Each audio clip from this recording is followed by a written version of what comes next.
So, Christina, is this recorded? No, thank you for pointing that out. I literally have sticky here, so I don't. That's Gabriel. Thank you very much. She's hosting. I'm just moderating. I'm swapping my hats. Thank you so much. Yeah, no problem. So I want to make sure that that we're covering sort of introduction to these presses and journals. I want to make sure that we're covering some information about submission. So we'll see what that process is like in terms of what these journals and presses are looking for. And then I wanted to talk a little bit about production. In my, in other Q&As and other experiences, I've definitely noticed those are the areas where most people have the most questions. So I wanted to kind of open it up to that. So, and again, in the chat, and I'll share it again in a little bit once we have like maybe a larger group of newer folks, if that way we know like we're not going to have a ton more newcomers. I wanted to just direct everybody to the list of presenters, and I wanted to just say thank you and welcome so much to Nicole Cirone of Heron Barks, Gabriel Cleveland of CavanKerry Press, Henry Israeli of Saturnalia Press, and Kelly Andrews of Pretty Owl Poetry. So I'm really excited to hear from you all, and I'm excited to hear some of the questions that are going to come through into the chat. And then at the end, as we get to that point, I may ask them if something is like really, really relevant to a moment, I might ask it, as the conversation is going, but for the most part, we'll save that for the very end. So if we could, I'll just sort of call on you individually and hear from you about your presses. That would be great. So Nicole, can you unmute yourself and tell us a little bit about Heron Barks and what you're... Sure. Hi, everybody. Thanks so much for being here. And thank you for having me. I'm so excited. This has been a great day. So, and I'm really excited to talk about the Heron Barks. So we are a poetry-only journal, although we just started with book reviews. That's been like our latest thing that we've, like our latest project that we've been kind of working on. So I think we have 2 book reviews up now, but it's all poetry really. And it started in winter of 2020. So we're on our 3rd issue is about to come out next week. And I'm so excited. It's absolutely gorgeous and I cannot wait until it's living in the world. So we got the preview yesterday and it's just amazing. But so it started with the winter of 2020. And then we had, well, I guess it was the spring issue was the first issue. So spring and summer, we have 2 issues kind of under our in our experience now. And then the fall one, of course, will come out next week. But so the journal was started by Rogan Kelly. And Rogan Kelly and I went to graduate school together. We both did our MFA at Fairleigh Dickinson. And we've been friends, we've been writing partners, we've shared work with each other back and forth for years now. And so Rogan had started this journal, and then he had taken on 2 other editors, and then they asked if I wanted to come on board the team. And so I did as an assistant editor at first, and now I've kind of been promoted, I guess, to a full poetry editor, which is exciting. And yeah, and so I guess our goal is to publish seasonally. So we're going to have an issue every season. Our submissions are closed right now. I think we're going to open again in January for another, just kind of like a smaller winter issue. We publish, we love new voices. We love to publish diverse voices. Our kind of goal is to recognize that every poet has their sound. That's kind of like what we have on our website too. And one thing that kind of I think makes us unique is that we have an audio component. So we have, the poem and gorgeous artwork every issue. There's some beautiful artwork and some artists that Rogan works with, and he does all the coding himself, which is amazing. I don't know how he does it, but he does.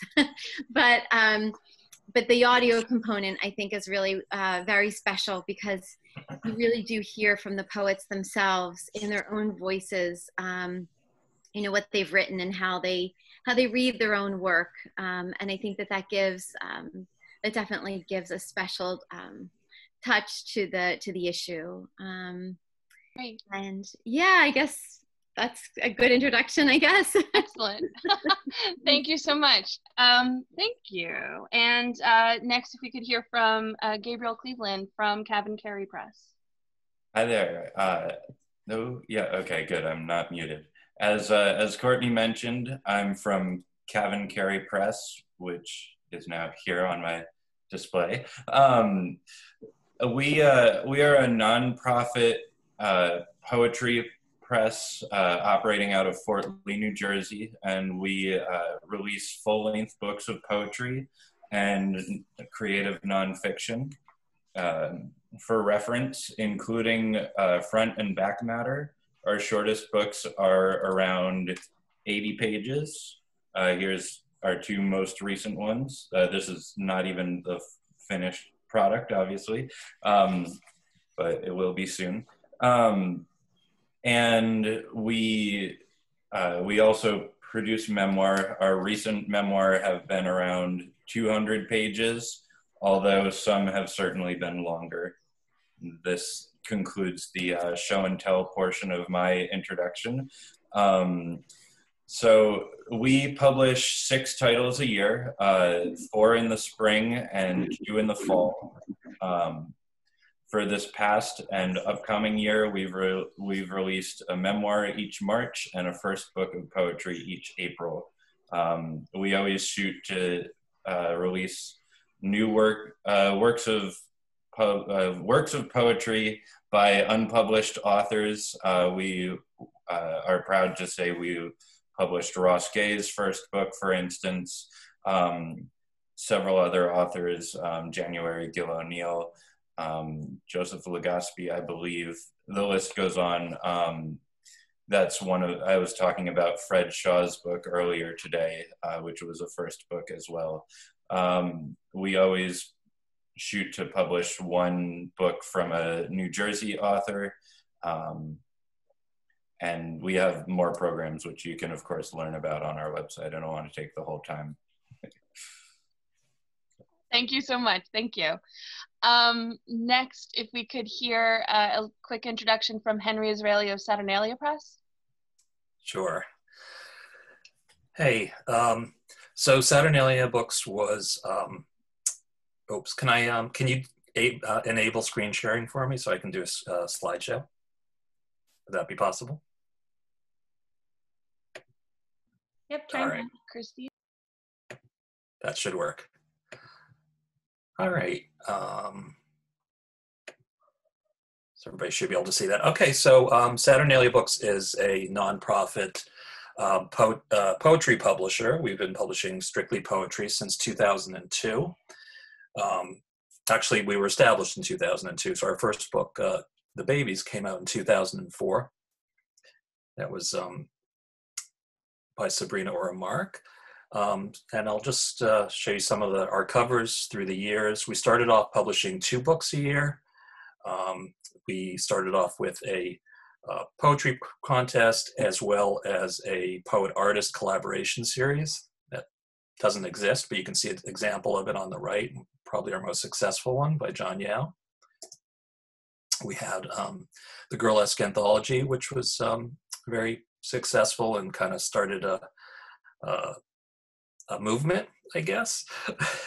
We're hoping to get a digital one going. We've been working on that for years, so hopefully that'll happen. Here are just some examples of some of our book covers over the years. We moved up to 4 books a year. I don't know how many years ago, I can't remember. Here's on the right is a book by Natalie Shapiro, who you may have seen in the New Yorker. She's with Copper Canyon now. We also did Kathleen Graber's first book, Kendra DeColo's first book, Courtney Lamar Charleston's first book.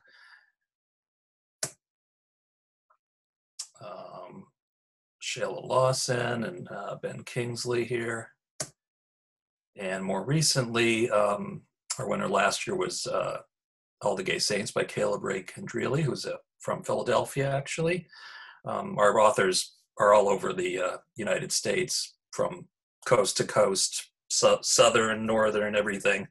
But a few of ours are from Philadelphia. We don't have any particular Philadelphia author prize or anything like that, but we do have a few Philadelphia authors. And Catherine Pierce's new book coming out this fall, which we're anticipating should be a lot of fun. We're doing, as I said, 5 books a year now.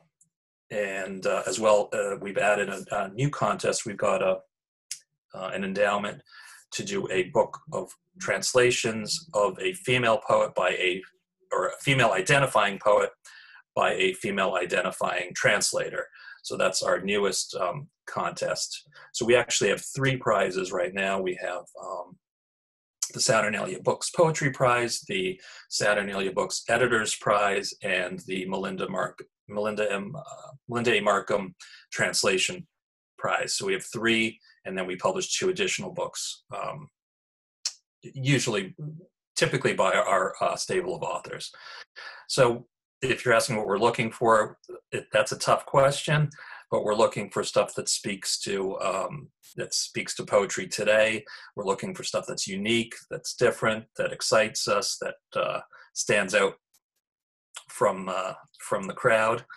And I wouldn't say we have, I don't want to say that we have a particular aesthetic, but we probably do. But I think one thing that we are cognizant of all the time is expanding that aesthetic, making sure that it's not static, that we're not just sort of sticking to the same kind of books, the burlesque type books or that kind of thing. We want to really sort of continue to broaden our audience. So we're looking for anything that's exciting and stands out to us. All right, thanks so much. Thank you so much. And I just want to echo what's been in the chat. Those are beautiful covers. And I mean, everybody, they're all good. Thank you. And last on the list, but very, very close to the center of my heart, is Kelly Andrews, who we published years ago for one of the contests. So I'm really excited to see your name pop up again with Pretty Owl. So take it away. Thank you for having me. Yeah. That contest was one of like my first real like big breaks as a poet. So it's like, feels very, I don't know, it's near and dear to my heart to be back doing this here. So I am the editor-in-chief of Pretty Owl Poetry. Pretty Owl was established in 2013, and we're an online-only literary journal that publishes 4 times each year, right around when the seasons change, though like everything about this year, it's like been delayed and like slow coming. So we haven't put out our fall issue just yet, but it's coming probably this week. We publish individual poems and visual art. We're part of Sundress Publications, which is a literary collective. They're a nonprofit organization, so they're our sponsor. They kind of help us raise money every year, which is really nice. And they're also just like a really great resource. If you don't know about Sundress, you should check them out. We're currently part of Prototype. So we're based in Pittsburgh. We're part of Prototype Pittsburgh's incubator this year. And Prototype is a nonprofit devoted to promoting gender and racial equity in technology and entrepreneurship. So they've been providing us with resources, workshops, and consultation to assist in the growth of our journal into a press, which we are very excited about. So next year we'll be expanding into a chapbook press, and we'll be publishing, some volumes of poetry, probably about 20 pages, maybe 25 or less.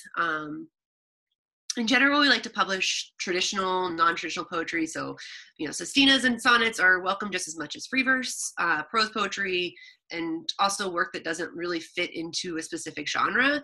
You may call it flash fiction, but we may call it a prose poem. And we're especially interested in work centered around the bodily experiences of women, non-binary, and trans folk. Thank you. Wonderful. Thank you so much. And I'm going to cover a lot of, I don't know, you folks covered a lot of really good stuff, I think, in the intros, so I may be adjusting as we go.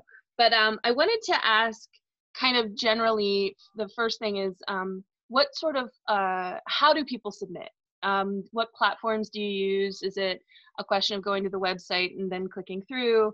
I don't know if anybody uses, probably not snail mail, but email or anything like that anymore.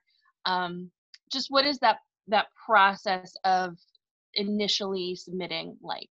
And I'm not going to call on anybody, so go for it. Fight it out. All right, I will jump in, and I'll also mention that I cut myself off before mentioning that CavanKerry Press also has a Laurel Books imprint. That's what we call it, which is the literature of illness and disability. That's a really important subset of the work that we publish, and I would be remiss if I didn't mention it. So my apologies.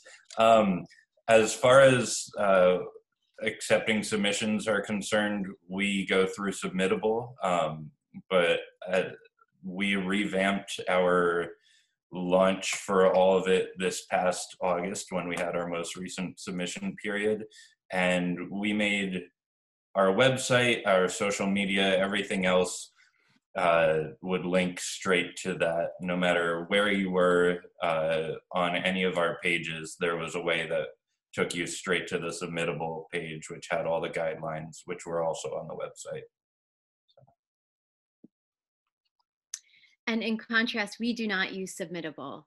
So you'll go to the Knight Heron Barks website, and then at the top there'll be information about when submissions are open, how to submit, and there's an email address. And I believe that there is also like a button that you can push from the website that will link you to that. That sounded so untech savvy, a button. But you all know what I mean. So you'll go to the website, and there's information about submitting through our website. So we don't use Submittable. And then,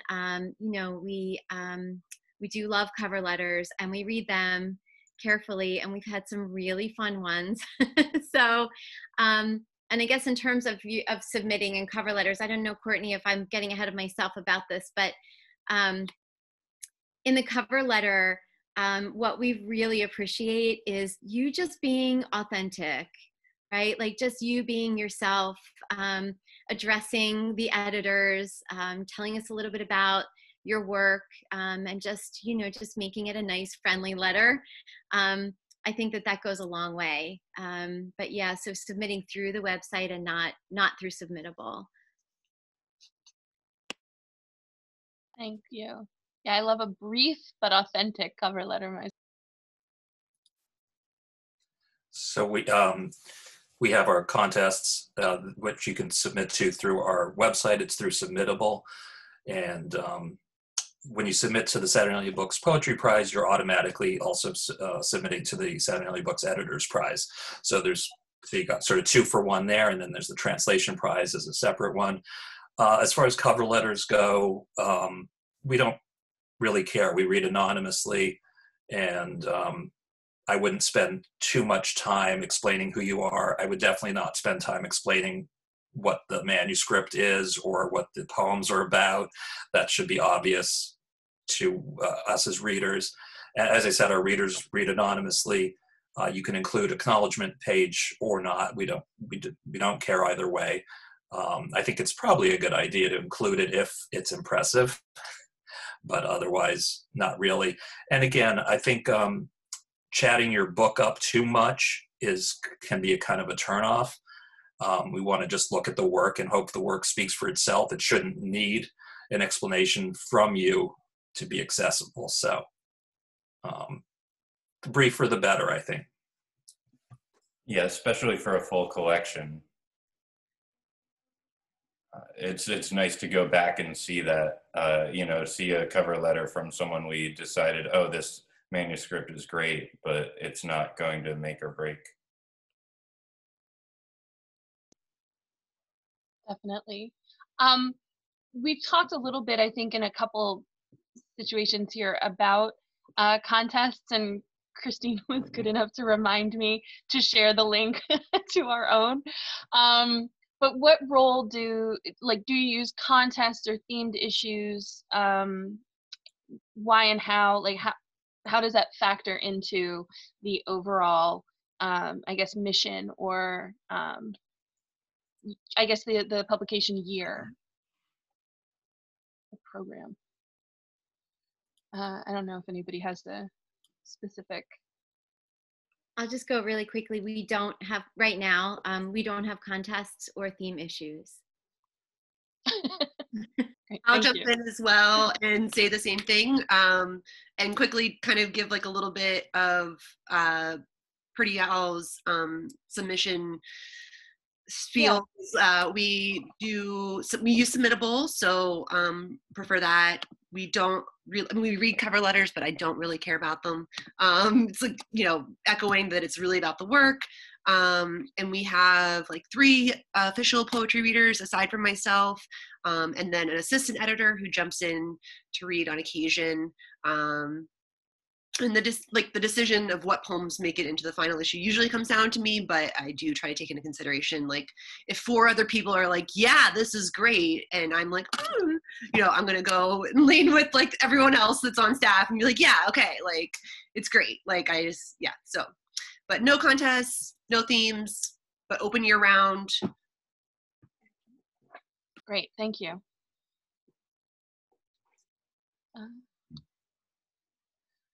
I wanted to kind of pick up on that too. I'm giving there a little pause. This is what I do in my classrooms. I'll give it a little pause, and if nobody jumps up, then I'm just moving on. But I wanted to ask about the readers. So Kelly mentioned the fact, and this is something that definitely corresponds to my own experience, when there's something that maybe I'm not bowled over by, but everybody else is, that'll sort of slow me down, and I'll pay more attention. So I'm curious about that, those interactions. Who's actually doing the reading for you? Is it a dedicated staff? What's the turnover like? Is it the same people each cycle? That kind of thing.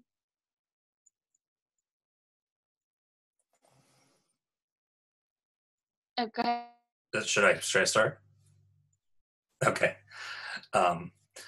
So we get about 500 submissions to the contest. That's a lot. No, we couldn't possibly read through all of them just ourselves. So what we do is we start with interns. Our interns are people who have approached us. They're typically undergrads, sometimes grad students. In BFA and MFA programs, often nearby. Sometimes they are more remote, but often nearby, so that they can help us, in non-COVID days.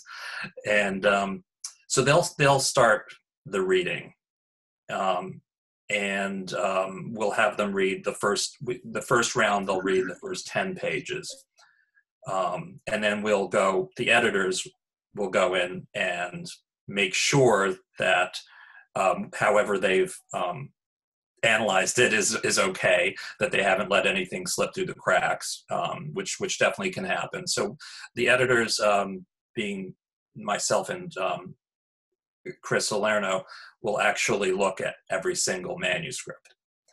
We won't read them front to back, but we'll look at every single manuscript to make sure that nothing that the interns might have missed goes through. So that's the first round, and actually the first 2 rounds, and we'll whittle it down to maybe 100 manuscripts. Then we bring in a second round of readers, and that'll be first we ask our authors actually to be readers, And so we hope that they're reading. Then we might have friends who are, you know, published writers or published poets. You know, they could be quite well known or even not well known. And then we whittle it down till we get to about 25. Then we'll go, the editors themselves will meet. We'll make sure that all of us, not just me and Chris, but also Rebecca and Jake, have read everything. And we'll have a discussion on what should move forward to the finalist stage. The finalist stage then goes on to the judge. So we don't determine the finalists. We don't determine the winner, but we will kind of rate them so that we can determine the editor's prize after the winner, the judge chooses. So it's a long process. It really lasts from April to July, and it's a kind of a slow skimming down of the manuscripts. It's pretty intense and arduous. That's similar to the Crimmins. I mean, ours is different because it's not a full manuscript, but for the Crimmins Prize is similar to that in that we start with the big pool, and then, you know, I choose the couple dozen or whatever that I send to the judge, and then the judge makes the call. But I know kind of what the judge is getting, and so I can, you know, pack the magazine with extras if I really love them and the judge doesn't. Right, and that's important because you want to make sure that whatever you end up publishing is something that you're going to be proud of as an editor. You don't want to give something to the judge that you're going to be embarrassed about later. So you want to make sure. I couldn't imagine that's such a nightmare. Thank you. Great. Any other thoughts or conversation around who's reading? Yeah, I can go. So we have an editorial team of 6 people right now. And so basically, you know, like I said, because we don't use Submittable and we use our own kind of submission email type thing, usually Rogan, who's the editor-in-chief, he gets the work first, and he'll take kind of the first pass at the work. And then we do everything by Google.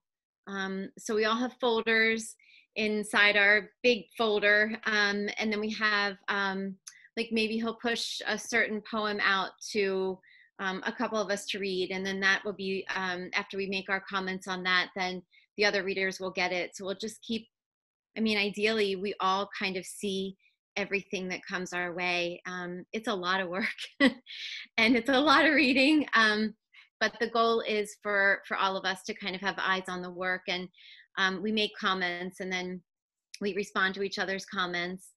And then very often we'll meet, because we're all in all different places, obviously, and because of COVID, we can't meet in person right now, which you know, makes it a little bit challenging, but it also helps because one of our editors is on the West Coast, for example. So we just had a Zoom meeting with everybody, just to kind of get everybody together, and it was so nice to like see each other's faces rather than, you know, like words in a chat or comments on a document, which is kind of sometimes how things go, especially right now in this strange world. But yeah, so I guess the goal is for the editors to, and we make comments and we read each other's comments, and we respond to them. And then, you know, maybe if there are questions about, we're not sure, or does this one belong in this issue, then that'll be put into a different folder.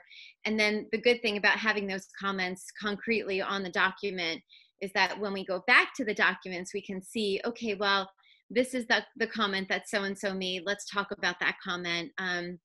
You know, we're looking for this kind of craft, or does this kind of fit in with the story that we're telling in this particular issue, or with some of the other poems that are in the issue.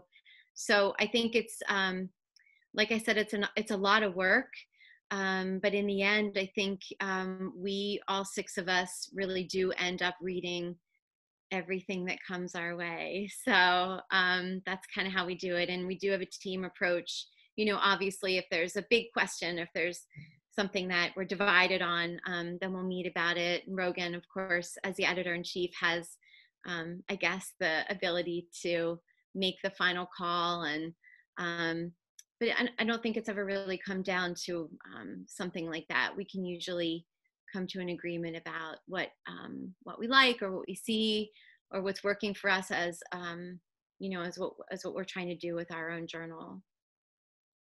So, and then of course, once the work is accepted, then we'll ask the poet for the audio. And then the poet will record the audio and send the audio. So there's it is kind of a big process. So it's amazing that that we were able to get our summer issue together in a little over a month, because there was just so much. But yeah, I think with that number of readers, that it does help as well, because you get a lot of different takes. So if somebody misses something and somebody else picks up on it, then that's always really nice. And obviously we're looking for solid craft and something that's unique. Kelly, I like what you said about what you're doing at Pretty Owl. I think we're doing something similar in looking for prose poetry, or flash fiction, or whatever you want to call it, or something that doesn't necessarily fit in, or more traditional forms are welcome, as well as experimental forms. So yeah, so that's always interesting, because we all have backgrounds in poetry, but we each bring something different to, I think, the editorial team, which is also kind of fun. I wanted to just sort of, before we leave submissions altogether, I wanted to address the question of I guess common problems or common mistakes that submitters make, or if there's something that people do that you want to say, whoa, before anybody sends us stuff, here's what not to do. And I know that there's a lot, and there was recently a Twitter thread that kind of covered this as well. You can always sort of find editors complaining about people not following guidelines, but I'm just curious if there's something in particular that comes up. I could jump in real quick. I was voted class complainer of 2003 for my high school personality. So I would say the biggest and the easiest thing is just read the guidelines, because there are some really basic things that really affect how we accept submissions, and in our guidelines in particular. So for those who aren't familiar with how submittable works, we pay them a fee, and it's a tiered system, and we can only accept so many free submissions every month underneath that tiered that we pay for. So what that means is I don't remember the exact number, so it might be 200 submissions every month, and this has only happened maybe once or twice where we've actually met that number, where we've gotten just an inundation of submissions, and we have to close the submissions, and then people can still submit to us, but then they have to use the tip jar. And we have the tip jar open all the time where people want to donate to us, but then, one of our things is we're always free. We try to always be free for people to submit. So so what happens is a lot of people will do things like send in their submission, their poem, one poem, in 5 different submissions. So that takes up 5 different spaces that somebody who can't pay could have been using to submit their 3 to 5 poems. Or they send in 1 poem in 1 submission, and we want to see we want to see some variety of your work. It's really hard to make a decision based on 1 poem. So, the short end of it is we have a lot of times, we have these guidelines in place because it actually helps with the overall functioning of the journal. And for us, that means that we need 3 to 5 submissions, or 3 to 5 poems in a submission, and 1 submission each time, so that we can keep it free for everybody to send to us every month. Thank you. Yes. Yeah. And I think that with Philadelphia Stories, our regular submission cycle is 3 poems. And like you said, we'll get 1 poem submissions, and just put 2 more in there, so you can definitely do that. So 3 to 5 poems at Pretty Owl. Is that correct? Each. Okay. And Nicole, for Night Heron Barks, what's the number of submissions that you're looking, or number of poems per submission you're looking for? Yeah, so 3. Yeah, great. And I would say great. So, 1 to 3. It's a good number. 3 is a great number. Because that way you can get a sense of the poet's work, I think, across, maybe it's not just a 1 unique poem. It's, you can see it in a couple of different ways. So yeah. Excellent. Thank you so much. And I think in the interest of time, I'm going to come back to some of these questions because they are really good, and I do want to address Kiara's question in a little bit. But in terms of, and this kind of came up earlier as well, but the process of like once a poem is accepted, what's that process like? And then what's sort of the life, how do I say this? As far as the relationship that comes out of that, like what is that like? Especially, this is maybe more of a question for the book publishers. What is that relationship like going forward or beyond the publication of the book? So that's like two questions, I'm sorry. But the first one is like, what's the process? So I'm sorry, the first half of the question was the process of putting the book together, or? Yes, sorry.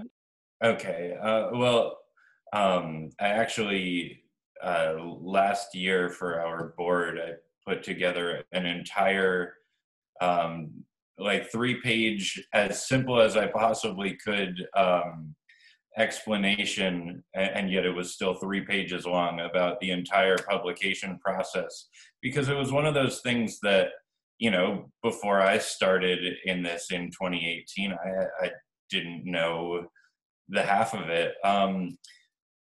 You know, it takes roughly a year from when we get the ball rolling with a manuscript. Mind you, we try to accept them prior to that stage of actually getting into the publication process. But it takes a year to get everything together, because the first thing we do is we send the finished manuscript to an editor. We're very fortunate to have Baron Wernzer working for us as an editor consultant, who does true justice to the intent that the authors have for their books and tries to just help sharpen them up. His edits are suggestions, but almost never do you get an author who says, forget his suggestions, because they always make it better. And then when that's done, it goes to another editor, a copy editor, Joy Arbor, who makes sure everything is polished. And then it goes over to our graphic designer, who does the interior and typesets it. Meanwhile, while all that's going on, we're going through all these possible cover layouts, ideas in terms of what the right size for this particular book is going to be, based on, you know, if the poems are gigantic, you're going to need it to be bigger than your standard size in terms of width or height for the trim. You know, securing the rights to quotes and again for the cover images, finalizing the title. It goes on, and there's always, then at the end you get to the proofing stage where the interior is set and you have to make sure that everything's set properly. And then you get it to the printer and you have to make sure that everything prints correctly too. And yeah, that's like a super quick rundown, even though I rambled for a bit. No, I think that that's so important to recognize, because like through that process, the poet is not necessarily engaged in all of those steps, you know, in the same way that they may think they might be. Yeah, they're engaged in approving the copy editing decisions by Joy. They're engaged in saying, yes, I am going to make this decision that Baron suggested or not. And then they help look through the typesetting. The rest of it is on us, and we're keeping all the gears moving and all the processes going forward to completion. And I should state also that this is something that is really important for an author to know. As far as our production process goes, once they're done with that initial editorial phase with Barron and they say, here's my final manuscript after consideration of those edits, we do not accept any more changes. Corrections for grammar, sure. Corrections for typesetting, sure. We have had issues where someone wanted to continue making changes and we had to say, you have two options. You either have to stop or you have to go. Yes, there was I remember the dress rehearsal of like I used to be a dresser and costumer in theater, and there was always that point where it's like the show is froze. The show is froze. We cannot make any more changes. This is it. No more additions of anything. So yeah, keep that jacket, keep that belt. No. So yeah, absolutely.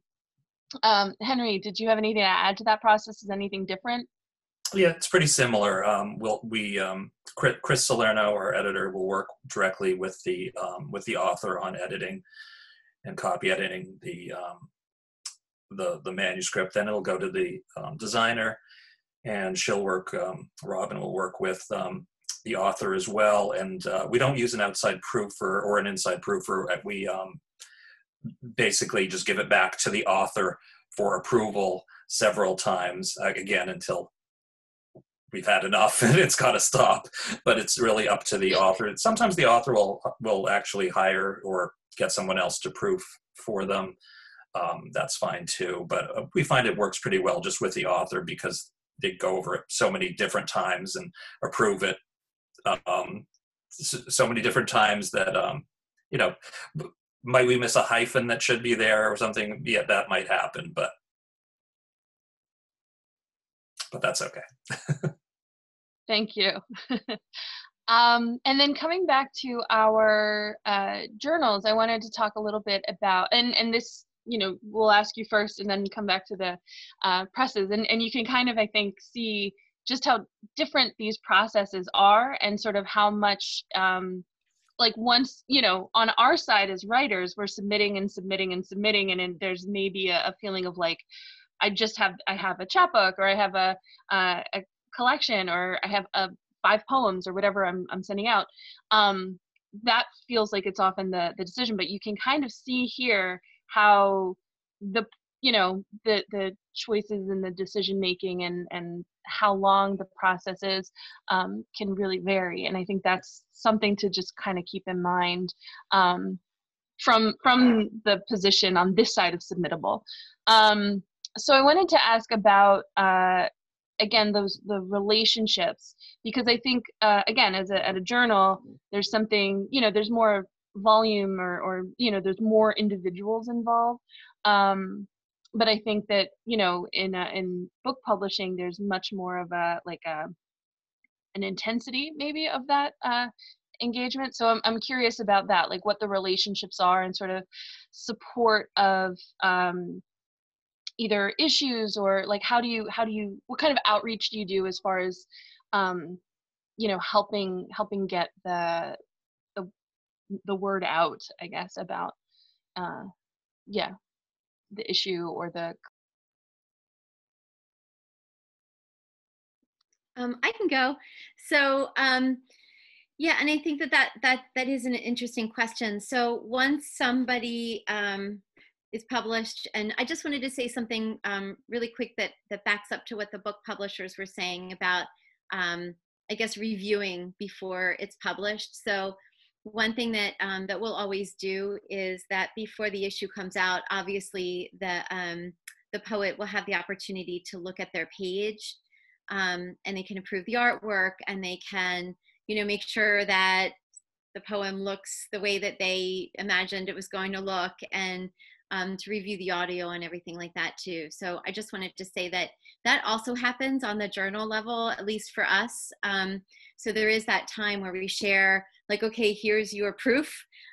Take a look at it. Let us know that it looks exactly the way that you want it to look, that the artwork is appropriate for you. So that kind of happens there too. But so I'm sorry, I just lost my train of thought. Well, just about that that exact relationship, like how you go back and forth, and then what happens once it's. Yeah. So, right. So all of the everybody on the editorial team, we will advertise on social media. And I know that there for a while we were memeing some quotes from some of the poets and putting those out on social media.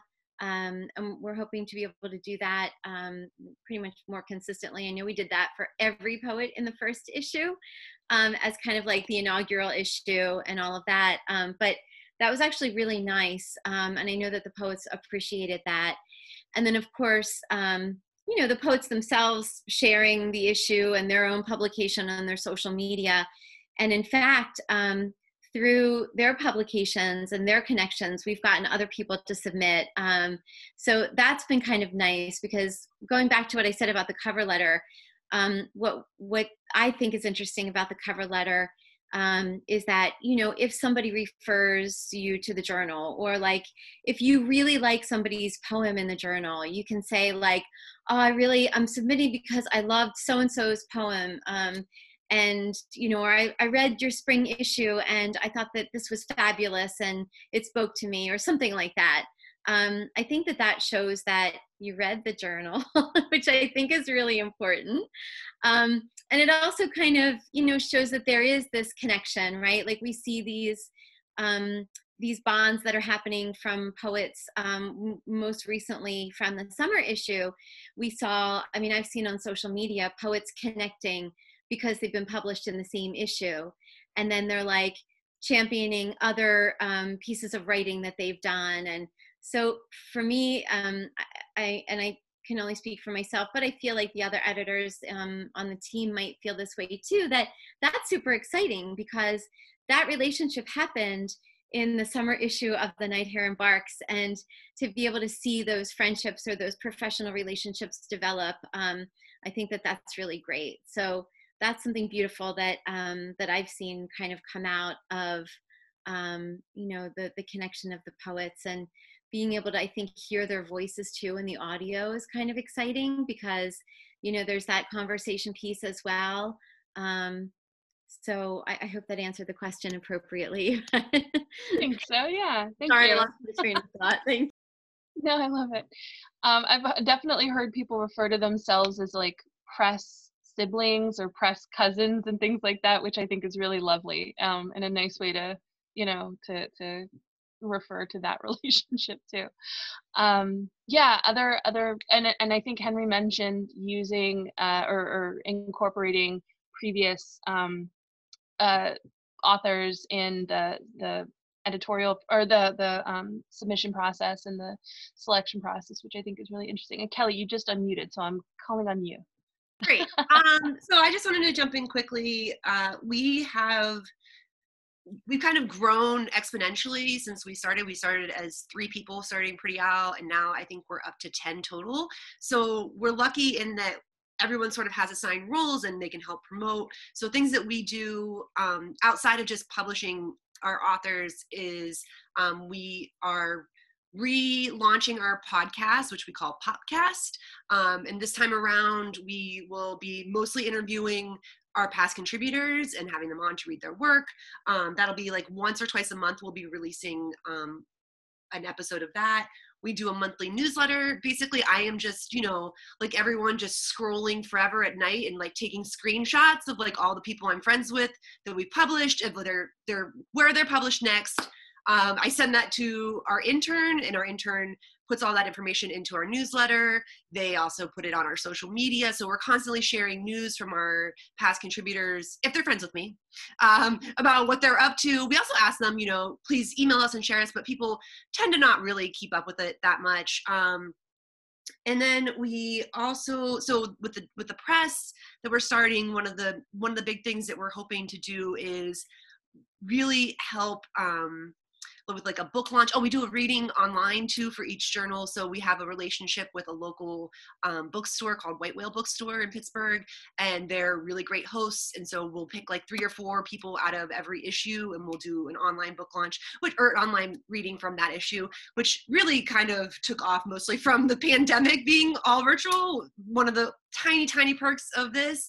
But yeah, so with the press, the idea is, okay, we're going to hold the book launch for you. We're going to reach out to everybody. We're going to do advertising, really try to be there for the people, because it's, my personal experience, it's often people just don't have the manpower to do it. And luckily Pretty Owl does at this point. So that's one of our goals, is just to kind of keep up with our poets and keep promoting them and keep supporting them every way we can.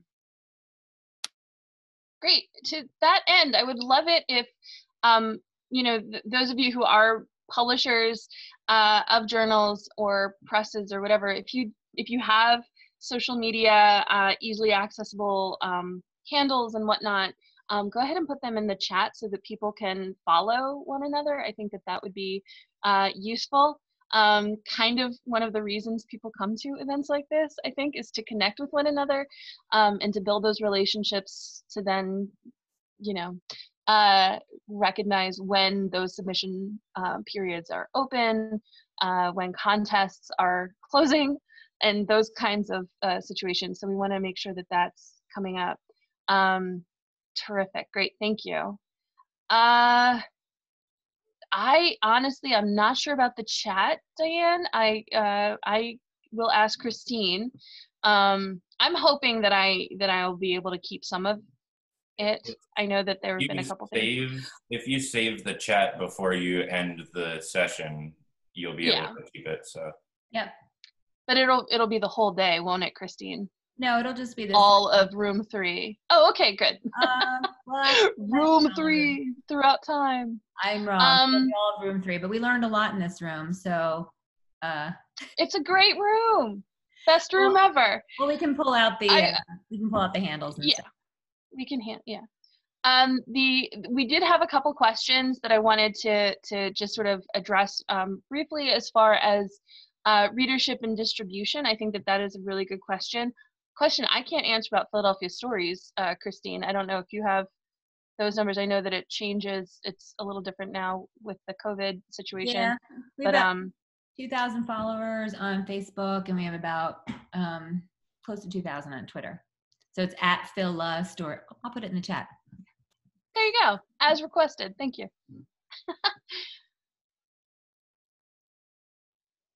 Any sense of the reach for the rest of you?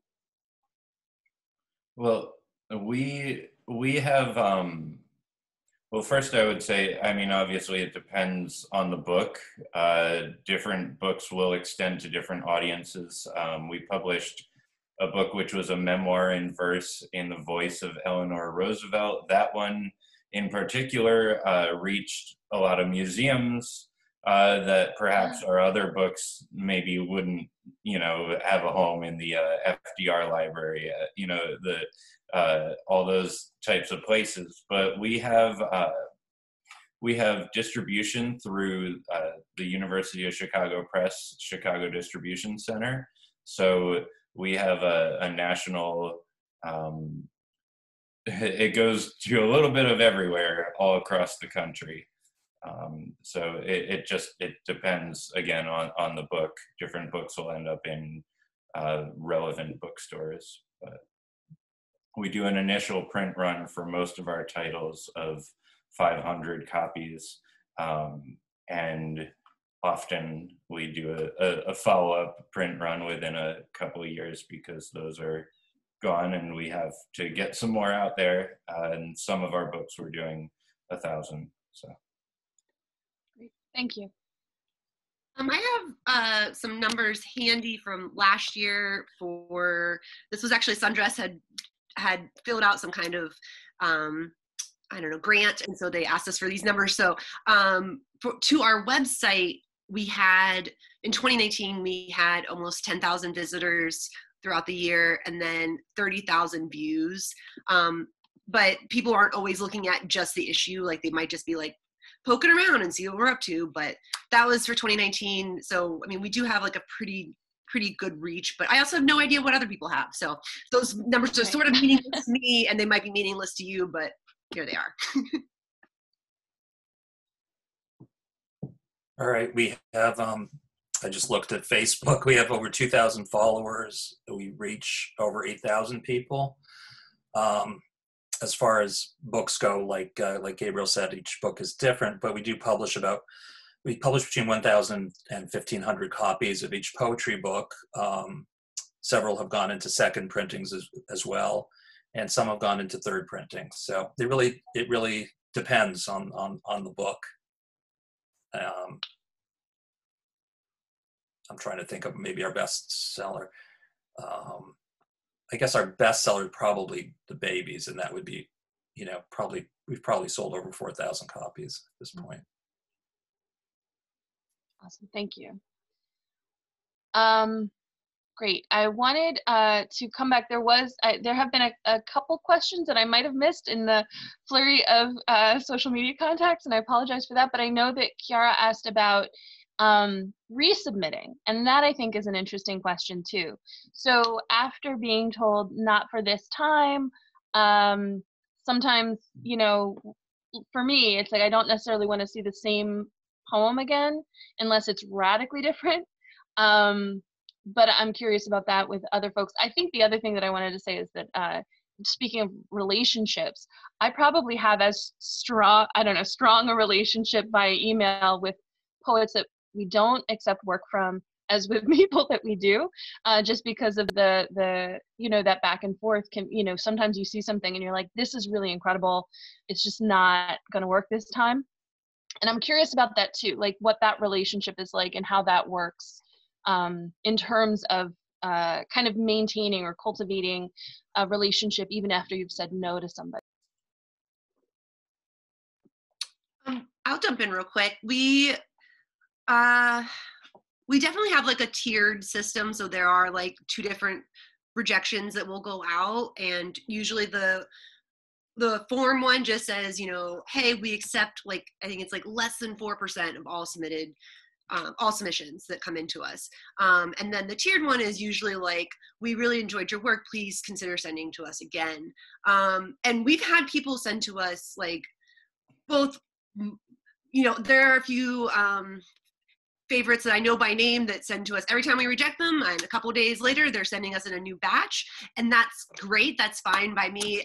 I would prefer to see new poems. I know that the question was geared about, like, someone was saying like, not for this issue. For me, if it's a no, then I want to see huge revisions the next time around, or just completely different poems. But I'm, always happy to see the same names over and over again, because then it's like whenever you do accept them, like there has been people who have submitted to us multiple times, and then when you accept them, they're like so thrilled, and it's like really exciting to see like, okay, now they're kind of like getting what we're looking for and sending us that work that like appeals to like our aesthetic. So yeah, so I think keep trying. I mean, I've definitely had, on the other side of it, I've had, I have a white whale that I chase that has never published me, and I am going to send to them until the day I die, and that's okay if they keep rejecting me. Just if you really love a publication, I say keep sending to them for sure.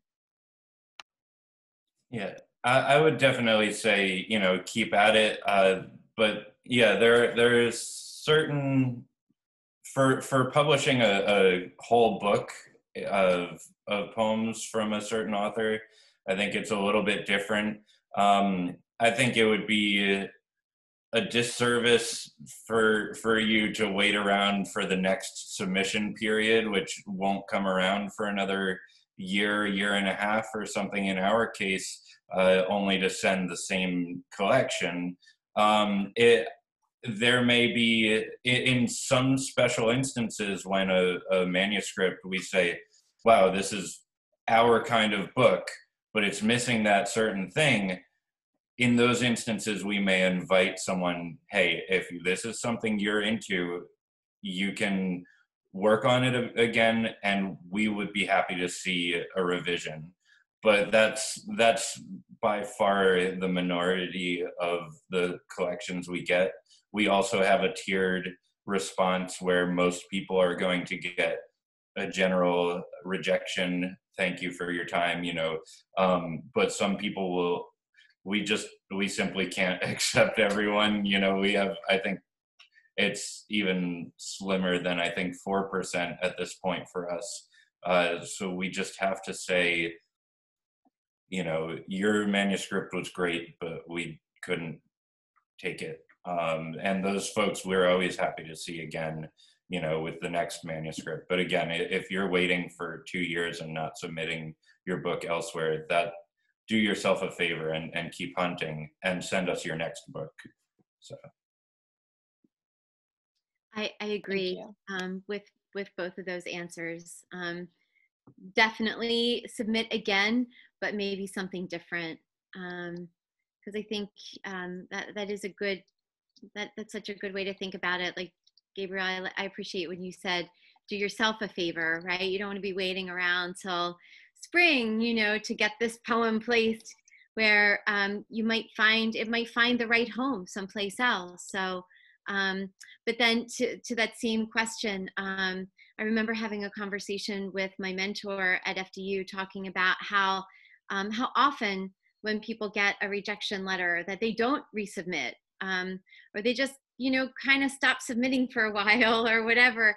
And it's tempting to do that because you take it to heart because that's your work, but it's your work. And so you want to keep looking for that good home for that particular piece. And it might not be with this particular journal, but it might be with the next one. So, but I would say absolutely keep submitting and definitely resubmit. If you get rejected, send something else the next time. Yeah, I'll be real quick too. If you were a finalist or a semi-finalist for a contest, which we only accept 2 out of 500 or more, you should definitely resubmit. But of course, we'd expect you to keep working on the manuscript. You don't just let it sit for a year and then resubmit it. I assume that everyone's, you know, if your manuscript hasn't been accepted, it's a work in progress, and you're going to keep working on it and improving it. It probably wouldn't be a great idea, but we have not to do that. But we have had authors who have been previous finalists or semi-finalists end up winning the contest in later years for a revised version of that same manuscript. So definitely resubmit. This has been great. I thank you so much. I hope I didn't cut anybody off. I just know that we're starting a reading in Zoom Room 1, and I definitely want to make sure that as many people are able to get there as possible.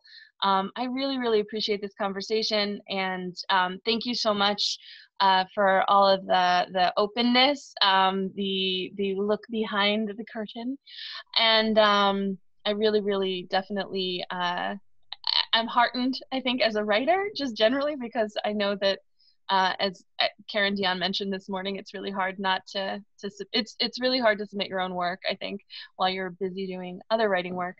And so it's just a nice reminder, oh yeah, I also do that. So thank you. Christine, was there anything else that I needed to do or say before the end of? As always, you did it all beautifully. So thank you to everybody. Great advice. Really appreciate it. So yes, go hopefully find some wine and cheese in your house, and then go over to Zoom Room 1, and we'll celebrate the end of the day and hear from our winners of the fiction contest. But thank you all for participating today, and we'll see you over in Room 5. Great to